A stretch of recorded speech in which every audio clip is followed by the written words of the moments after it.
Michel Barnier has promised the European Union has sufficient powers to crack down on Britain for moving too far away from the bloc's standards.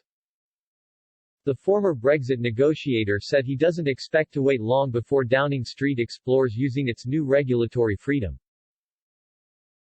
But he warned Eurocrats would be ready to clamp down on any move that gives UK firms a competitive over their continental rivals.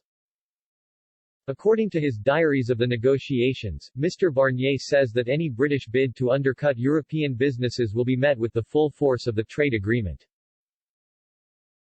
His book, The Grand Illusion, was released today in French and is due to be published later this year in English. In it, Mr. Barnier claimed it won't be long before Number 10 is trying to use its new legislative and regulatory autonomy to give itself, sector by sector, a competitive advantage.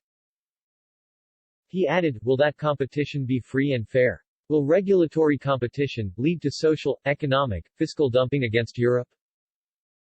We have tools to respond. Mr. Barnier has previously warned that Britain could slip below EU standards and fall foul of the so-called level playing field.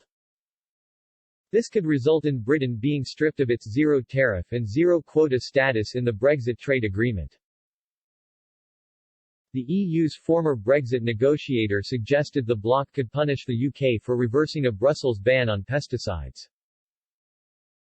Mr. Barnier singled out Britain for the emergence of a bee-killing pesticide used by sugar beet farmers. In his book, the Frenchman also details various spats with Boris Johnson's negotiation team. He suggested the Prime Minister had opted for a madman strategy in the talks, and claimed he was left confused by No. 10's unpredictable approach. On September 8, 2020, Mr. Barnier wrote, the team currently in 10 Downing Street does not measure up to the stakes and challenges of Brexit. I simply no longer have a feeling of trust. Well, we need trust to conclude an agreement. He described Mr. Johnson's decision to the trade talks suspend talks in mid-October last year as a psychodrama orchestrated by London. Mr. Barnier, who is preparing to mount a challenge in next year's French presidential election, also issued a stark warning to the EU.